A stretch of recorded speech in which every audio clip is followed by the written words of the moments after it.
आज की कहानी एक ऐसे कत्ल और रेप की है जो 50 साल तक एक पहेली बनी रही और 50 साल के बाद जब इस केस को सुलझाया गया तो कई नई चीज़ें मिली। हालांकि ये सुलझाया गया, इसको लेके भी एक सवाल है कि वाकई ये सुलझ गया। ये वो कहानी है जो अपने टाइम में मीडिया में हेडलाइंस थी, सुर्खियों में थी। कहानी नामी हार्वर्ड यूनिवर्सिटी की एक स्टूडेंट की है, अमेरिका की जेन ब्रिटन। एक 23 साल की लड़की, एंथ्रोपोलॉजी की स्टूडेंट, हार्वर्ड यूनिवर्सिटी में पढ़ती थी और उसके पिता भी एक नामी शख्स थे। वो एक हार्वर्ड बल्कि कैम्ब्रिज के पास ही एक नामी कॉलेज के एडमिनिस्ट्रेटर थे। 1969 की कहानी है, जस्ट साल की शुरुआत हुई थी। 7 जनवरी को सोमवार था 1969 और न्यू ईयर के मौके पे जो छुट्टियां होती हैं अमेरिका में, उस छुट्टी के बाद ये पहला दिन था जब सब कुछ खुला था और कॉलेज भी खुला और इसी दिन जनरल एग्ज़ाम था सारे बच्चों का। तो जेन का भी एग्ज़ाम था। इससे पहले 6 जनवरी की रात को जेन और उसके कुछ दोस्तों ने उसी यूनिवर्सिटी कैंपस के बाहर ही एक अपार्टमेंट में अकेले रहती थी, एक छोटी सी पार्टी की, क्लब गई। क्लब जाने के बाद ये रात को वापस आती है, वहाँ कुछ शराब भी पीती है। आने के बाद अपने अपार्टमेंट में थोड़ी स्टडी करती है और फिर सोने की तैयारी करती है। अपार्टमेंट का दरवाज़ा बंद करने के बाद जब वो सो रही थी तभी उसे एहसास होता है कि कुछ पर्दे हिल रहा है और पर्दे के पीछे कोई है। वो उठती है, जाकर चेक करती है, लेकिन पर्दे के पीछे कोई नहीं था। वापस वो बेड पे आती है, फिर सो जाती है। उसको नींद आ चुकी थी, लेकिन थोड़ी देर के बाद उसे एहसास होता है कि उसके बिस्तर पर कोई है और उसे छू रहा है। वो घबरा के उठती है और सच में कोई था। इसके बाद वो विरोध करती है, बचने की कोशिश करती है। वो उसका मुंह दबाता है, फिर गला घोटने की कोशिश करता है, सर पे एक वजनी चीज़ से अटैक करता है। अब जेन थोड़ी सी बेहोश होने लगी थी। इसके बाद जब उसे होश आता है तो देखती है कि वो बेड पे ही उसके हाथ वाथ बंधे हुए और वो शख्स उसके साथ रेप करता है। रेप करने के बाद वो फिर उस पर हमला करता है, मारता है, पीटता है, गला दबाने की कोशिश करता है। लगभग देर रात हो चुकी थी। उसके बाद जब उसका मन भर जाता है तो वो उठता है और जेन के कमरे में ही सिगरेट का पैकेट रखा हुआ था, जो जेन भी सिगरेट पीती थी, वो उसमें से निकाल कर कुछ सिगरेट पीता है, आराम से बैठता है जैसे उसको कोई जल्दी नहीं है। और फिर लगभग और सुबह होने का इंतज़ार करता है। जब भोर होने लगती है तब वो उसके बाद फिर सिगरेट पीता है और अब जेन के कमरे से बाहर निकलने लगता है। लेकिन जब वो बाहर निकलता है तभी उसे जेन की सांसों की आवाज़ सुनाई देती है। वो थोड़ी सी तड़प रही थी, चीख रही थी, तो उसे लगा कि वो जिंदा है। वो वापस आता है, फिर एक वजनी चीज़ उठाता है। उसे जब यकीन हो जाता है कि वो मर गई, फिर वो बाहर निकलता है और मेन रास्ते सीढ़ी से नहीं जाता बल्कि एक फायर सिस्टम जिस तरीके से जिस तरफ लगा हुआ था उधर एक दरवाज़ा था, तो वो उधर से निकलता और ख़ामोशी से बाहर चला जाता उस अपार्टमेंट से। इत्तेफाक से एक शख्स उसे जाते हुए देखता है, लेकिन उसका चेहरा ढका हुआ था, हाइट करीब 6 फीट। वो वहाँ से निकल जाता है। बात आई गई हो जाती है। ये सब कुछ 6 और 7 जनवरी की रात को हुआ। अब 7 जनवरी सुबह 9 बजे जेन को हार्वर्ड यूनिवर्सिटी पहुंचना था, क्योंकि कॉलेज की छुट्टी के बाद उस दिन पहला जनरल एग्ज़ाम था और जेन पढ़ने लिखने में काफ़ी तेज़ होशियार थी और बहुत ही सीरियस स्टडी करती थी। उसका एक बॉयफ्रेंड था, जेम्स। जब वो जेम्स देखता है कि एग्ज़ाम का टाइम हो गया, सारे बच्चे आ गए, एग्ज़ाम दे रहे हैं, जेन नहीं आई है, उसे चिंता होती है, फ़ोन करता है, लेकिन घर पे कोई फ़ोन नहीं उठाता। वो एग्ज़ाम देता है, एग्ज़ाम के बाद फिर फ़ोन करता है, फिर कोई फ़ोन नहीं उठाता। उसे लगता है कि ऐसा कैसे हो गया, पहली बार ऐसा है कि जेन एग्ज़ाम देने नहीं आई। तो उसे कुछ डाउट होता है, परेशान होता है। वो एग्ज़ाम से निकलकर वो सीधा जेन के घर जाने का फ़ैसला करता है। दोपहर के वक्त अब जेम्स, जो जेन का बॉयफ्रेंड है, वो यूनिवर्सिटी से निकलता है और जेन के अपार्टमेंट में पहुंचता है। दरवाज़ा खुला हुआ था, अंदर जाता है, लेकिन अंदर जाते ही सामने बेड पर जेम्स की खून से लथपथ लाश देखकर उसकी हालत ख़राब हो जाती है। वो चीखता हुआ बाहर निकलता है, पुलिस को कॉल करता है, पड़ोसियों को बताता है। थोड़ी देर के बाद पुलिस आती है। इसके बाद पुलिस अपने पूरे मामले की तफ्तीश करती है।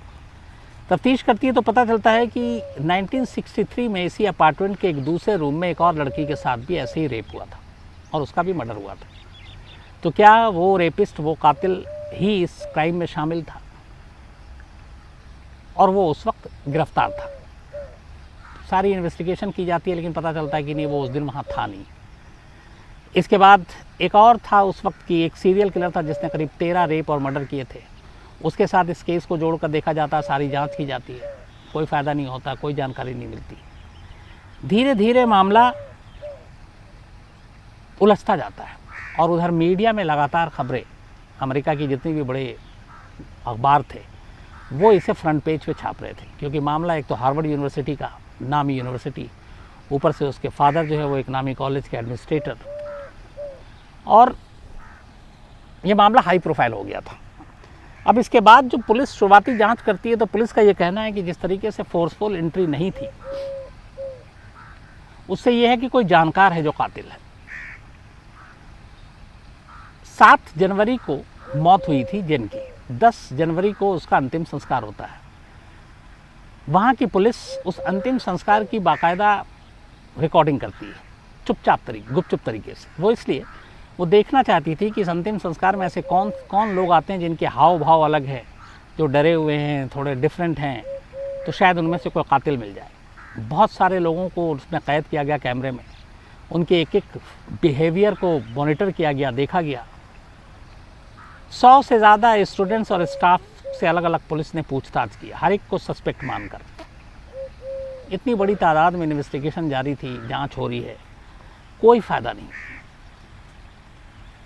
कोई भी क्लू पुलिस को नहीं मिला जिससे ये सारी चीज़ों पे रोशनी डाल सके और कातिल तक पहुंच सके। इसी दौरान में जब पुलिस ने उस कमरे की पूरी छानबीन की थी जहां से लाश मिली थी जेन की, तो उस पूरे कमरे में एक अजीब सी चीज़ मिली थी। उसको कहते हैं रेड ओकरे। ये एक तरह का एक क्ले है जो पेंट में डाला जाता है, पेंट को गाढ़ा बनाने के लिए, और ये सारी चीज़ें। और ये ईरान में ख़ास तौर पर इसका यूज़ होता था रिचुअल के लिए भी, ये जो रेड ओरके है। तो इसको जोड़ा गया फारस और ईरान से। फिर यह आया कि जेन के कत्ल में ईरान के किसी शख्स का हाथ है। अब हार्वर्ड यूनिवर्सिटी में जो ईरानी स्टूडेंट थे उन पे नज़र गड़ी, उनके बारे में एक एक छानबीन की गई, कोई क्लू नहीं मिला। धीरे धीरे वक्त बीतता गया और केस ठंडे बस्ते में जाता गया। जेन ब्रेटन का कातिल और रेपिस्ट, उसका कोई सुराग नहीं मिला। बाद में इस मामले में बहुत सारे प्राइवेट डिटेक्टिव ने पुलिस से कहा कि आप हमें केस के सारे डिटेल दीजिए तो हम इसके बारे में कुछ अपने तरफ से जांच कर सकें, लेकिन दिया नहीं गया। इस दौरान में वक्त जब बीता तो डीएनए के बहुत सारी चीज़ें आ गई। 1969 में उस तरह का डीएनए सैंपल और डीएनए की जांच इतनी ज़्यादा बढ़ी नहीं थी आगे, लेकिन 2000 के बाद डीएनए में एक क्रांति आई। तो जेन के भी जितने सारे सीमंस और बाकी चीज़ें थे उसके सैंपल प्रिजर्व करके रखे गए थे, और उस रूम से जो कुछ मिला था उसको भी प्रिजर्व करके रखे गए थे। करीब 50 साल जब होने को थे तब कई बार अलग अलग जब भी कोई रेपिस्ट पकड़ता या सीरियल किलर मिलता तो उसके साथ इस सैंपल को जो जेन के घर से मिले थे मैच करके देखा जाता, लेकिन मिलता ही नहीं। अक्टूबर 2017 में पुलिस को पहली बार जेन का सैंपल एक शख्स से मैच करता हुआ नजर आता है और पुलिस को लगता है कि यही कातिल है। उस शख्स का नाम था माइकल। माइकल को एक रेप के केस में सजा हुई थी और वो जेल गया था। जो जेन के घर से सारे सैंपल मिले वो माइकल के सैंपल्स और डीएनए से मैच खा रहे थे, मतलब वो उस दिन वहाँ मौजूद था। इसके बाद जब जांच हुई तो पता चला कि 1969 जनवरी से लेकर दिसंबर तक माइकल की मौजूदगी इसी शहर में थी जहाँ पे जेन रहती थी और जहाँ उसका कत्ल और रेप हुआ था। और उसके बाद वो 1.5 साल रहा था उस दौरान में, फिर वो वहाँ से निकल गया, फिर एक महिला के साथ रेप करते हुए पकड़ा गया, उसके बाद उसे सज़ा हुई। अब उसका मैच कर गया। जब ये मैच किया तो कुछ और ऐसी विक्टिम थी जिसके साथ भी फिर माइकल के सैंपल को मैच किया गया, तो पता चला कि 1972 में 69 में जेन का रेप एंड मर्डर हुआ था, एक और मर्डर और रेप हुआ था जिसमें इसका सैंपल मैच करता है। 1973 में 24 साल की एक लड़की का रेप और मर्डर हुआ था, उसके साथ भी माइकल का वो डीएनए मैच कर गया। इसके अलावा 1985 में एक और रेप हुआ था जिसमें माइकल का डीएनए मैच कर गया। तो ये सारे 2017 में मैच कर रहे हैं और सारे केसेस जो है वो 72 से लेके 86 तक के। तो कुल मिलाकर 5 रेप और मर्डर के केस जो मामले थे वो माइकल के साथ मैच करते हैं। लेकिन कमाल देखिए कि जब ये सारे मैच कर गए और जब पुलिस ने दावा किया कि जेन का रेप और मर्डर का केस सुलझा लिया है और कातिल और रेपिस्ट का पता चल गया और वो माइकल है, तब पता चलता है कि रेप के मामले में सज़ा काट रहा माइकल 2001 में जेल से बाहर आया था और 2001 में ही कैंसर की वजह से उसकी मौत हो गई थी।